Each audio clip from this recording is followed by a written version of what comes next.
기독교 신앙의 핵심은 십자가입니다. 십자가가 없는 복음, 십자가 없는 교회, 십자가 없는 헌신은 있을 수가 없습니다. 우리가 어릴 때부터 귀에 못이 박히도록 들어온 십자가 사건의 의미를 오늘 우리는 새롭게 되새길 필요가 있습니다. 왜냐하면 주님의 십자가의 능력이 있기 때문입니다. 나의 병든 몸과 마음을 치유하고 내 죽어가는 인생을 살리며 새롭게 하는 능력이 오직 주님의 십자가로부터 흘러나오기 때문입니다. 26절을 보면 빌라도에게 사형구형을 받으신 예수님께서 십자가를 지고 골고다 언덕으로 올라가시는 모습을 봅니다. 이 나무로 만든 이 십자가, 주님이 지셨던 십자가가 보통 50kg에서 70kg에 달하는 아주 육중한 무게의 물건입니다. 군대 갔다 오신 남자분들 여러분, 군대에서 완전 군장하고 이렇게 행군할 때 보통 30kg, 40kg 정도 되는 군장 차림이죠. 아주 프레시한 장정들도 굉장히 힘들어합니다. 그런데 주님은 지금 밤새 겟세마네에서 기도하시고 이것저것 끌려다니면서 재판당하시고 그 무자비한 로마 병사들의 채찍질로 지금 체력이 아주 바닥입니다. 지칠 대로 지쳐 계십니다. 그래서 그 무거운 십자가를 지고 이 예루살렘 가보신 분들은 알겠지만 그 골고다 올라가는 길이 가장 스티프한, 가장 험난한 언덕길이거든요. 중간에 쓰러지셨어요. 예수님의 몸 상태를 파악한 로마 병사들은 지나가는 구레네 사람 시몬을 붙들어서 주님 십자가를 대신 지고 가게 했습니다. 또 그 다음에 예수님을 따라오는 무리들이 있었습니다. 27절, 또 백성과 및 그를 위하여 가슴을 치며 슬피 우는 여자의 큰 무리가 따라오는지라. 이들은 예수님을 십자가에 못 박았던 종교 지도자들도 아니고 무관심한 구경꾼들도 아닙니다. 그들은 예수님의 사랑을 체험했던, 그래서 예수님의 죽음을 진심으로 슬퍼하는 사람들이었습니다. 그들은 종교 지도자들의 날카로운 눈초리 아랑곳하지 않고 끝까지 울면서 주님의 십자가를 따라옵니다. 제가 가만 보니까 주님이 화려하실 때는 구름대 같은 군중이 있었습니다. 그러나 주님이 외롭게 십자가 질 때는 끝까지 따라가는 사람이 적어요. 누가 끝까지 주님을 따라가느냐? 진짜 예수님을 체험한 사람들, 진짜 예수님께 은혜 받은 사람들, 진짜 예수님을 사랑하는 사람들이 끝까지 주님을 이 여자들처럼 따라가는 것을 볼 수가 있습니다. 우리가 끝까지 주님을 따라가는 그런 신앙이 있기를 축원합니다. 33절 읽겠습니다. 해골이라 하는 곳에 이르러 거기서 예수를 십자가에 못 박고 두 행악자도 그렇게 하니 하나는 우편에 하나는 좌편에 있더라. 마태, 마가, 누가, 요한 사복음서에 다 주님이 십자가에 매달리신 기록이 나타나는데 모두 단 한마디로 요약합니다. 예수님이 십자가에 못 박히셨다. 그런데 이 짧은 한마디로 설명하기에는 이 십자가형이 너무나 끔찍한 것이었습니다. 십자가형은 원래 로마의 적이었던 카르타고에서 개발한 당시 고대 사회에서 가장 잔인한 처형법입니다. 우리가 생각하는 그 십자가의 그 모습과 실제 카르타고에서 개발한 실제로 예수님을 못 박아 죽였던 십자가의 모습이 다릅니다. 조금 보여드리기를 원하는데요. 이 죄수가 팔을 벌리고 못을 박을 수 있을 정도로 하기 위해서 가로가 한 1.5m에서 1.8m 정도 되고 이 죄수의 그 발이 거칠 수 있는 이 좌대까지 거리가 한 1.8m에서 2m 정도 됩니다. 벌거벗긴 죄수를 완전히 수치스럽게 못 박아서 저기다가 전시해 놓는 것입니다. 죄수는 타는 듯한 목마름과 탈진과 탈수 고통으로 몇 시간씩 고통스러워하다가 나중에는 이제 폐에 물이 차올라 숨 막혀서 절명하게 됩니다. 고통이 너무 오래 갈 경우는 자비를 베풀어주는 방법으로 다리를 부러뜨리거나 창으로 찔러서 생명을 끊어주는 경우도 있었습니다. 십자가의 고통이 얼마나 극심했던지 로마의 문인 키케로는 십자가에서 죽는 사람은 1000번을 죽는다고 했습니다. 그래서 로마 사람들은 이 십자가형을 주지 않았어요. 그렇게 끔찍스러운 가장 흉악범들에게만 집행하는 형벌이었습니다. 주님이 십자가에 못 박히셨다는 그 심플한 말 한마디에 세상에서 가장 끔찍하고 고통스러운 방법으로 돌아가셨던 주님의 모습이 담겨 있습니다. 그런데 성경은 그저 간단하게 예수님이 십자가에 못 박히셨다고만 합니다. 우리는 가만 보면 작은 고통도 크게 불려서 말해요. 크게 과장을 해요. 그러나 하나님은 하나님의 아들이 받은 그 극심한 고통도 아주 심플하게 말하십니다. 여러분, 우리도 인생의 고난 앞에 너무 비명 지르지 마시고 내 고난만이 최악의 고난이라고 그렇게 막 사람들이 내 아픈 거 몰라준다고 비명을 지르지 마십시오. 주님이 십자가를 조용히 지셨듯이 우리도 그렇게 할 수 있습니다. 예수님이 세상 죄를 지고 돌아가시는데도 그 사랑의 수혜자들인 이 세상 사람들은 너무나 어처구니 없는 반응을 보입니다. 34절에 보니까 로마 병사들은 제비를 뽑아 주님의 옷을 나누어 가졌다고 했습니다. 당시 죄수의 옷은 그 군인들의 합법적인 부수입이었습니다. 그러니까 로마군은 그저 평상시 하던 대로 기계처럼 또 한 명의 죄수를 처형하는 거예요.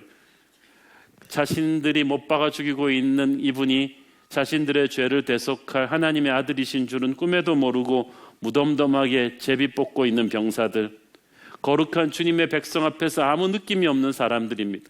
이걸 구경하면서 지켜보고 있는 사람들도 그렇습니다. 바로 우리의 옛사람이 이 로마 병정들 같았고 구경하던 백성들 같은 사람들입니다. 십자가의 사랑을 느끼지를 못하고 보는 거예요. 예수님을 조롱하던 종교 지도자들은 또 어떻습니까? 무서운 음모로 예수님을 십자가에 못 박아놓고 이들은 또 십자가 앞에 달리신 주님 코앞까지 쫓아와서 끝까지 주님을 모독합니다. 35절 읽습니다.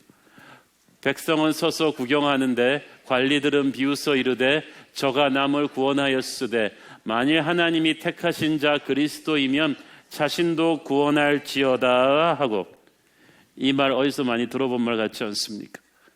예수님의 공생애 때 예수님을 광야에서 시험하던 마귀의 음성이었습니다.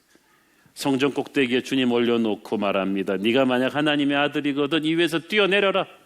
단 한순간에 능력을 보여줌으로써 십자가를 가지 않아도 너는 열방의 왕이 될 것이다. 십자가를 스킵하라는 거예요. 근데 만약에 주님이 자신의 능력을 사용하셔서 십자가에서 내려오셨다면 저와 여러분은 끝나는 겁니다.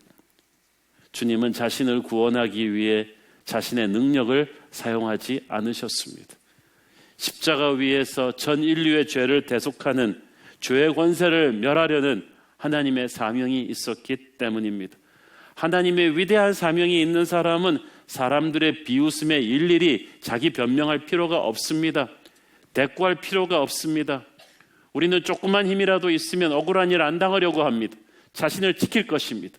그러나 주님은 천지를 다스리는 힘도 자신을 지키는 데 사용하지 않았습니다. 우리를 구원해야 되기 때문이었습니다. 34절 읽습니다. 이에 예수께서 이르시되 아버지 저들을 사하여 주옵소서 자기들이 하는 것을 알지 못함이니이다 하시더라. 그들이 그의 옷을 나누어 제비 뽑을세. 아버지 저들을 용서해 주옵소서. 저는 이 말 속에 예수님의 얼마나 지고한 사랑이 담겨 있는가를 우리가 느껴야 된다고 생각합니다. 저들이 무슨 짓을 하고 있는지 알지 못합니다. 저들이 영적으로 무지해서 저렇게 하는 것이니 주님, 아버지 저들을 용서해 주옵소서. 환경 때문에, 자존심 때문에, 영적인 무지함 때문에 저렇게 하고 있는 것입니다. 우리는 절대 이렇게 못하죠. 우리는 서로 그들이 선한 동기가 있었다 할지라도 결과가 내게 나쁜 일이라면 절대 용서 안 합니다. 분명히 저 사람은 딴 생각하고 있을 거라고 의심부터 하고 봅니다. 우리는 남을 잘 믿지 않아요. 왜냐하면 남이 우리랑 똑같거든요. 인간이 다 복선을 깔고 있다고 생각하니까 용서 못합니다. 끝까지 의심하고 봅니다. 그러나 예수님은 악한 동기를 가지고 한 인간들도 끝까지 믿어주십니다. 저들이 지금 영적으로 무지해서 그렇게 하니까 용서해 주옵소서. 그 말은 무슨 말입니까? 앞으로 저들이 영적인 무지함을 깨닫고 회개하고 돌아오게 되면 이 용서의 피가 그들을 적시게 하여 주옵소서. 나의 기도를 들으시고 주님, 아버지 저들을 사하여 주옵소서. 실제로 하늘아버지는 아들의 기도를 들으셨습니다. 그 후 2000년 동안에 한때 주님을 십자가에 못 박은 죄인들이라 할지라도 회개하고 돌아오면 하나님이 용서해 주셨어요. 사도행전에 보면 훗날 많은 제사장의 무리가 회개하고 예수를 믿었다고 했어요. 어떻게 그렇게 됐겠어요? 주님이 용서해 달라는 그 기도를 하셨을 때 그 기도는 엄청난 영적인 선포가 되어서 시간과 공간을 초월해서 2000년 동안 우리 모두에게 울려 퍼지고 있습니다. 천사도 알고 마귀도 알고 하나님이 들어 응답하신 선포였습니다. 그러므로 누구든지 회개하고 그 용서의 선포를 붙잡으면 예수님의 기도의 파워에 근거해서 하나님은 우리를 용서해 주실 거예요. 주님의 그 용서가 있었기 때문에 저와 여러분이 이 자리에 서 있을 수 있는 줄로 믿습니다. 누가복음에 나오는 주님의 십자가상의 스토리 중에서 가장 아름다운 스토리는 회개한 강도의 스토리였을 것입니다. 39절 읽습니다. 달린 행악자 중 하나는 비방하여 이르되 내가 그리스도가 아니냐 너와 우리를 구원하라 하되, 마태 마가복음에서는 예수님 옆에 못 박힌 사람들을 강도라고 했는데 누가복음에서만 행악자라고 했어요. 십자가가 그 당시 가장 잔인한 형벌이었다고 말씀드렸죠. 그렇기 때문에 십자가형을 선고받을 정도면 그 당시 가장 흉악범입니다. 주님은 우리의 죄를 위해서 가장 흉악범들의 반열에서 함께 섞여서 돌아가셨어요. 로마 정부와 종교 지도자들이 의도적으로 그렇게 한 거예요. 가장 흉악범들과 요즘으로 말하면 연쇄살인범 이런 사람들과 같이 예수님을 묶어서 처형함으로써 예수님도 그 급의 사람들로 백성들에게 선포하게 하기 위함이었어요. 예수님을 수치를 주면서 죽이기 원했던 거예요. 주님은 우리의 죄를 사하기 위해서 가장 극악한 죄인들의 반열에 함께 섞여서 돌아가셨습니다. 주님이 살아계셨을 때도 세상이 조롱하고 무시하던 죄인들, 세리들과 창녀들과 이방인들 속에 함께 계셨어요. 그들을 축복하시고 사랑하셨습니다. 부끄러워하지 않으셨어요. 이제 십자가에 돌아가시는 순간까지 강도들과 함께 못 박히셨습니다. 이것이 십자가입니다. 그런데 주님께서 두 명의 강도와 함께 못 박히셨는데 둘 중에 하나가 회심한 이야기는 사복음서에서 누가복음에만 나옵니다. 마태 마가복음에 보면 처음에는 이 두 명의 강도들이 함께 예수님을 조롱하고 욕했다고 돼 있어요. 그런데 십자가에 매달려 있는 동안에 한 명의 강도의 심정에 획기적인 변화가 일어난 거예요. 이것이 우리에게 얼마나 큰 소망을 주는지 모릅니다. 우리 모두 다 한때 주님을 알지 못했던 죄인들이었습니다. 주님을 욕하고 원망했던 죄인들이었습니다. 그런데 우리가 십자가상에 회심한 강도처럼 하나님의 알 수 없는 터치를 받은 거예요. 죄수 하나는 끝까지 예수님을 모독해요. 네가 그리스도가 아니냐? 그러면 너와 우리를 구원해봐라. 종교 지도자들도 똑같은 말로 주님을 모독해. 어떤 사람들은 끝까지 회개를 하지 않아요. 그런데 한 강도에게 은혜가 임했어요. 40절 41절 하나는 그 사람을 꾸짖어 이르되 네가 동일한 정죄를 받고서도 하나님을 두려워하지 아니하느냐? 우리는 우리가 행한 일에 상당한 보응을 받는 것이니 이에 당연하거니와 이 사람이 행한 것은 옳지 않은 것이 없느니라 하고, 이 강도는 아주 정확하게 자기 자신을 알고 있습니다. 나는 내 죄값에 상응하는 대가를 받는 것이다. 나는 마땅히 죽어 마땅한 죄인이다. 핑계가 없고 자기 합리화가 없어요. 이게 진짜 회개입니다. 진짜 나쁜 사람이니까 그랬겠죠? 그렇지 않아요. 여러분, 진짜 나쁜 사람들이 회개하기가 쉬운지 아세요? 제가 얼마 전에 그 신문에서 수십 년 동안 이 강력계 형사를 지냈던 서울경찰청의 강력계 반장의 그 인터뷰한 얘기를 들었어요. 자기가 수십 년 동안 강력범들을 다뤘는데 진실하게 자기가 정말 잘못했다고 회개하는 사람 그렇게 많지 않대요. 대부분 내가 재수 없어서 걸렸구나. 다음에는 잡히지 말아야지. 다른 나쁜 놈들도 많은데 왜 나라에서 나만 갖고 이러는 거냐? 내가 뭘 그렇게 잘못했나? 난 부모 잘못 만나서 이렇게 된 거야. 세상이 나를 이렇게 만들었어. 그 흉악범들이 가진 자기 핑계와 합리화가 많지 자기 잘못을 철저하게 제대로 회개하는 사람이 별로 없더라는 거예요. 그런데 강도가 이걸 했어요. 이거는 성령이 임한 거야. 성령이 임한 사람은 회개할 때 이렇게 말이 복잡하지 않아요. 내가 죽을 죄인입니다. 이 말을 할 수 있으면 그 사람에게 성령의 감동이 임한 거예요.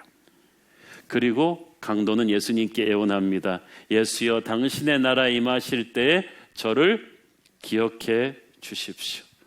회개의 첫 번째 파트는 자기의 죄를 정직하게 인정하는 거지만 회개의 두 번째 정말 중요한 것은 예수를 붙잡는 것입니다. 예수의 이름을 부르는 거예요. 아무런 소망 없이 십자가 위에서 죽어가던 강도가 자기의 죄를 고백하는 그 회개의 말로, 그리고 예수님을 부르던 그 회개의 말로 구원을 받습니다. 여기에 기적이 있습니다. 여기에 능력이 있습니다. 여러분, 예수의 이름을 불러야 합니다. 예수님께로 가야 합니다. 우리는 어떤 속죄의 행위로 구원받는 것이 아니라, 참회의 눈물로 구원받는 것이 아니라 예수의 이름을 붙잡고 구원받는 줄을 믿습니다. 십자가에 예수님을 붙잡는 것입니다. 도덕적인 스승으로서의 예수님이 아니라 나를 위해 돌아가신 예수 그리스도의 구원의 능력을 내가 믿고 붙잡는 거예요. 다른 어떤 구원의 방법은 없어요. 사도행전 4장 12절, 다른 이로서는 구원을 받을 수 없나니 천하 사람 중에 구원을 받을 만한 다른 이름을 우리에게 주신 일이 없음이라 하였더라. 아멘. 이 강도에게 놀라운 축복이 일어난 것입니다. 이 강도에게는 이제 지옥문이 열려 있었어요. 이제 지옥이 그를 빨아들일 준비를 하고 있었는데 그가 죄를 회개하는 그 순간에 지옥문이 닫힌 거예요. 그리고 그가 예수 이름을 부르는 그 순간에 천국의 문이 열린 거예요. 이 짧은 순간에 지상에서 영원으로 가는 운명이 바뀌는 사건이 일어난 것입니다. 그러므로 누구도 예수를 믿기에 너무 늦은 때는 없습니다. 오늘 교회는 다니지만 예수님을 구주로 영접하지 않은 분이 있다면 오늘 자신의 죄를 회개하고 예수님의 이름을 부르는 결단이 있기를 바랍니다. 이 순간이 여러분의 운명을 바꾸는 순간입니다. 이 강도가 예수님을 믿은 시점이 너무 중요해요. 그는 예수님이 시쳇말로 세상에서 화려할 때 믿지 않았어요. 예수님이 오병이의 기적으로 수천 명을 먹이시고 안진뱅이를 일으키고 그래서 구름대같이 많은 사람들이 예수님을 따라다닐 때 믿은 사람이 아니에요. 그리고 그럴 때 예수님을 믿는 사람의 믿음은 믿을 수가 없어요. 나중에는 다 도망가 버렸으니까. 예수님은 온갖 박해를 다 받으시고 체포당하시고 제자들에게까지 버림받으시고 외롭게 십자가에 못 박혀 돌아가시고 계세요. 객관적인 정황으로는 예수님을 믿을 이유가 없어요. 그런데 이 강도가 예수님을 믿었다는 것은 성령이 그 믿음을 주신 거야. 이 믿음은 정말 고귀한 믿음입니다. 당신의 나라에 임하실 때에, 그 말은 무슨 말이에요? 강도가 지금 영의 눈으로 천국을 미리 본 거예요. 그리고 그 천국의 주인이 바로 예수 그리스도이심을 인식한 것입니다. 나쁜 짓만 하면서 살아온 그였지만 죽음의 문턱에서 회개하는 그 순간에, 그 짧은 순간에 예수의 이름을 부르는 그 순간에 그가 영원한 나라의 주인이심을 알았어요. 저를 기억해 주십시오. 구원은 내가 주님을 기억하는 게 아니라 주님이 나를 기억하는 거예요. 내가 주님을 안다고 하는 것이 아니라 주님이 나를 안다고 하는 것입니다. 내가 주님의 손을 잡는 것이 아니라 주님이 나의 손을 잡습니다. 그러면 안전해요. 내가 노력해서 쟁취하는 것이 아니고 주님이 선물로 주시는 것입니다. 그것이 은혜입니다. 받을 자격이 없는 죄인에게, 그 죄가 너무나 커서 감히 주님께 갈 수가 없는 죄인에게 십자가 보혈의 은혜가 흘러드는 것입니다. 오늘 저와 여러분이 그 은혜 안에 있음을 믿습니다. 우리가 그 은혜를 받고 다 구원받은 사람들이 이제 주님의 생명의 불이 꺼져가고 있습니다. 44절 읽습니다. 때가 제6시쯤 되어 해가 빛을 잃고 온 땅에 어둠이 임하여 제9시까지 계속하며 제6시는 우리 시간으로 정오 12시입니다. 예수님이 오전 9시에 십자가에 못 박히셨으니까 십자가에 못 박혀 계신 지 이제 3시간이 흘러서 12시 정오가 되었습니다.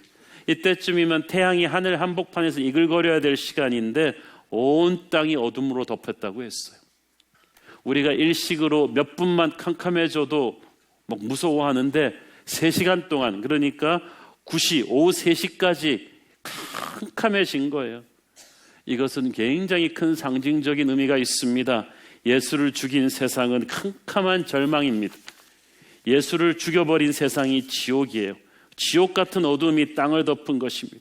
우리가 너무 힘들 때 눈앞이 캄캄하다고 하지 않습니까? 예수님을 십자가로 몰아간 악의 세력이, 그 악의 세력이 장악하고 있는 그 지옥이 그렇게 캄캄합니다. 그것을 상징적으로 하나님이 보여주신 거예요. 우리가 예수의 은혜가 아니었으면 우리는 영원한 그런 캄캄한 어두움 속에 있어야만 될 것입니다. 예수님의 부활이 아니었으면 그렇게 될 거예요. 그런데 또 한 가지 사건이 또 일어나죠. 45절, 성소의 휘장이 한가운데가 찢어지더라. 성소의 휘장이, 우리가 여기 된 자세한 설명은 제가 고난절 그 특별 새벽기도 때 제가 하겠지만은, 이 성소의 휘장은 그렇게 쉽게 찢을 수 있는 게 아닙니다. 얇은 커튼이 아닙니다. 장정들이 몇 명이 달라붙어서 옮겨야 되는 아주 두꺼운 거였어요. 그런데 그 휘장이 단숨에 위에서부터 아래로 한가운데가 쭉 찢어졌어요. 하나님이 찢으신 것입니다. 한가운데가 찢어졌다는 것은 찢어짐으로 인해서 어떤 통로가 열렸다는 뜻입니다. 성전은, 이 성소란 것은 사람이 하나님을 만나는 곳이었습니다. 1년에 한 번, 그것도 백성들을 대표하는 대제사장이 겨우 조심조심 이 지성소 안으로 들어갔습니다. 예복을 갖추고 자기와 백성의 죄를 대속하기 위한 짐승의 피를 들고 들어가 번제를 드렸는데, 제사장도 들어가면서 덜덜 떨었어요. 딸랑이 방울을 차고 밧줄을 차고 들어갔어요. 왜냐하면 대제사장이 백성의 죄를 대속할 못할 만한 죄가 하나님에게 또 발견되면 즉시로 죽었습니다. 그러면 딸랑이가 울리지 않죠? 그럼 밖에 있던 사람들이 덜덜 떨면서 밧줄로 제사장의 시신을 끌어내야 됐어요. 그러니까 이 하나님을 만난다는 게 보통 무서운 일이 아니었어요. 구약시대 때는. 하나님이 권위주의여서가 아니라 하나님의 거룩이 그만큼 강렬하고 우리의 죄가 너무나 취했기 때문이에요. 그런데 예수님이 십자가에서 돌아가시는 그 순간에 휘장이 찢어졌다. 하나님이 우리로부터 오시는 그 길이 열렸다는 거예요. 그것은 예수님의 보혈의 공로입니다. 수억 마리의 제물로도 감히 갚을 수 없는 우리의 죄를 단번에 예수님의 십자가 보혈이 다 갚아버리고, 이제 지존하신 주님의 임재 앞으로, 거룩하신 하늘아버지의 임재 앞으로 우리는 날마다 기도를 통해, 예배를 통해 나갈 수 있는 임재 통로가 열린 거예요. Heaven's Gate, 하늘의 문이 그때 열린 거죠. 그 하늘의 문의 축복 속으로 우리가 예배하고 기도하고 있습니다. 46절 읽습니다. 예수께서 큰 소리로 불러 이르시되 아버지, 내 영혼을 아버지 손에 부탁하나이다 하고 이 말씀을 하신 후 숨지시니라. 예수님이 6시간 동안 십자가에 매달려 계시다가 마지막 남기신 말은 아주 심플했습니다. 아버지여, 제 영혼을 아버지 손에 부탁하나이다. 하나뿐인 아들 독생자 예수 그리스도께서 십자가에 돌아가실 동안 하늘아버지는 침묵하고 계셨습니까? 아닙니다. 그 순간에 해는 빛을 잃고 세상이 캄캄해지고 휘장이 찢어집니다. 마태 마가복음에 보면 지진이 일어나서 땅이 갈라지고 바위가 터졌다고 했어요. 그것이 하늘아버지의 마음이었어요. 하늘아버지의 슬픔이 있었어요. 세상에 못하는 것이 없는 전능자께서, 홍해를 단번에 가르실 수 있는 하나님께서 하나뿐인 아들을 십자가에 죽일 수밖에 없었다는 것은 그것만이 우리 모두의 죄를 해결할 수 있는 유일한 방법이기 때문입니다. 터진 바위와 갈라진 땅은 바로 하늘아버지의 찢어지는 마음이었습니다. 예수님이 십자가에 돌아가실 때 아버지께서는 바로 그 옆에 계셨습니다. 눈물을 참으시며 사랑하는 아들을 바라보고 계십니다. 여러분, 단 한순간도 자신의 죄를 가볍게 생각하지 마십시오. 그 십자가 보혈의 용서가 가볍게 왔다고 생각하지 마십시오. 그 하늘 아버지께서 힘든 고난 속을 지나고 있는 여러분 곁에도 서 계실 것입니다. 여러분이 병들었을 때, 사업이 망했을 때, 사람에게 배신당하고 외로워할 때 주님은 여러분 옆에 계십니다. 여러분의 눈물을 헤아리고 계십니다. 그러니까 하나님은 어디 계시냐고 말하지 마세요.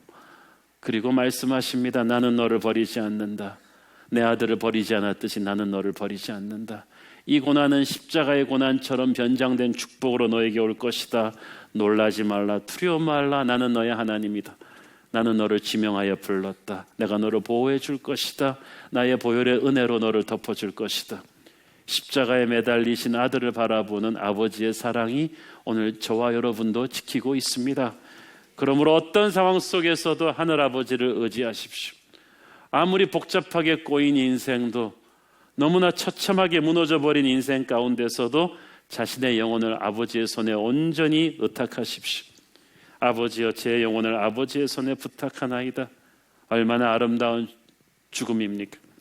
주님의 인생은 처음부터 끝까지 아버지의 손에 온전히 의탁하는 인생이었습니다. 여러분의 인생의 주인이 자기 자식이라고 생각하면 인생은 비참해집니다. 그러나 우리 주님처럼 살아있는 순간순간을, 죽음의 마지막 순간까지도 아버지의 손에 온전히 의탁한다면 하늘아버지께서 여러분의 인생을 책임지실 것입니다. 십자가 고난을 주님께서 붙드셔서 온 인류를 구원하는 축복의 도구로 사용하셨듯이 여러분의 생명, 여러분의 죽음까지도 하늘아버지의 손에 맡기시면 하늘아버지께서 영광 받으실 것입니다. 사용하실 것입니다. 여러분에게 평안함과 담대함을 주실 거예요. 자신의 인생을 아버지께 온전히 맡긴 사람은 죽음의 순간에도 평안합니다. 담대합니다. 죽음 너머에 하늘의 영광을 보기 때문입니다. 자기와 동행하시는 하나님의 임재를 느끼기 때문입니다. 저와 여러분이 그 주님의 임재를 깨닫고 담대하기를 바랍니다. 47절, 주님의 죽음을 보고 충격을 받은 사람이 있었습니다.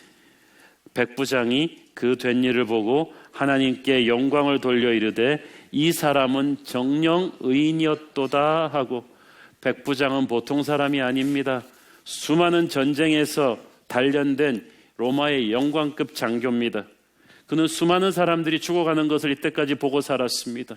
수많은 사형수도를 처형했기 때문에 애지간한 죽음 앞에서는 눈도 깜짝 안 하는 사람입니다.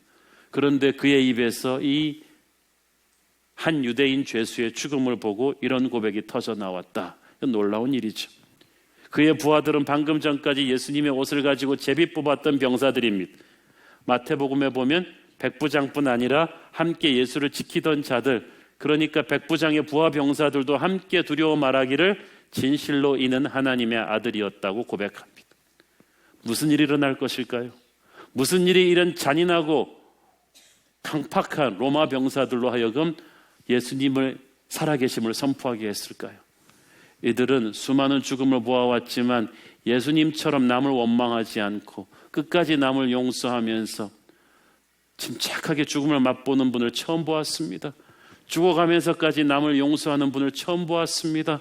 그리고 그의 죽음의 순간에 땅이 갈라지고 하늘이 컴컴해지는 그 엄청난 현상들이 일어나는 것을 보면서 그들은 그들을 압도하는 어떤 거룩한 힘을 느낀 거예요. 성령의 영광 앞에 무릎 꿇고 영광을 돌릴 수밖에 없었습니다. 그리고 교회사 야사는 그들이 나중에 로마 군대에서 일어난 기독교 복음화 운동의 작은 불씨가 되었다고 말합니다. 그뿐 아닙니다. 48절 읽습니다. 이를 구경하러 모인 무리도 그 된 일을 보고 다 가슴을 치며 돌아가고, 이들은 예수님의 제자들이 아닙니다. 그냥 무관심한 구경꾼으로 왔다가 혹은 예수님을 비방하는 사람들도 섞여 있다가 이 예수님의 죽음 앞에 성령의 찔림을 받은 거예요. 가슴을 두드렸다는 것은 회개하면서 돌아갔다는 것이거든요.